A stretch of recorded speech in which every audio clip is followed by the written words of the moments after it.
Mapagpalang araw po sa ating lahat mga kakalingap. Kung bago ka pa lamang sa aking channel baka pwede paki-subscribe, like, share ng aking YouTube channel at ito na naman po Erica at Edo nagkikita pala off-cam at sweet itong dalawa mga kakalingap. Makikita natin na kahit sa pagpasok sa eskwelahan ay hatid sundo iti ni Kalingap Edo. Ano kaya mga kakalingap ang ugnayan nilang dalawa kung bakit ganon na lamang ang sweetness ng dalawa sa isa't isa?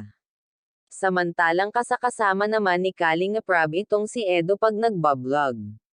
Ngunit napansin ng karamihan ng time na nag-vlog si Kalingap Rab kay Carla bakit wala itong si Edo.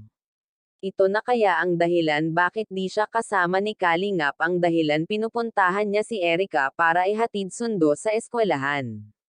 Grabe mga kakalingap, bakit ganon na lamang ang reaksyon ng mga tao kay Erica at bakit di maintindihan ang Edrica?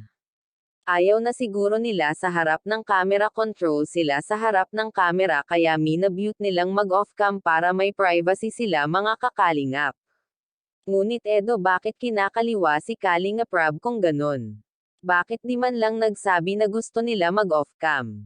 Sus mga kakalingap, grabe. Ang saya-saya ng dalawa pag walang camera, parang totoong magjowa na talaga sila. Ito na kaya ang solo-sayon sa mga katanungan ng lahat o may iba pang dahilan si Erica?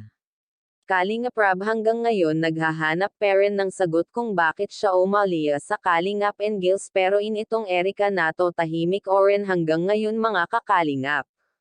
Hanggang kailan kaya ito mananahimak?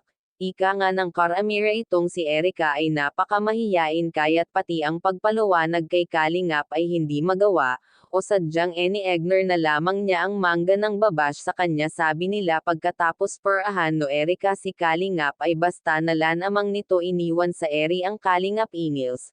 Lalabas din po ang katotohanan sa huli kaya wag po tayo magsawang manood sa ating manga upload na video para updated po tayo sa mga panibagong magaganap sa Kalingap Rab.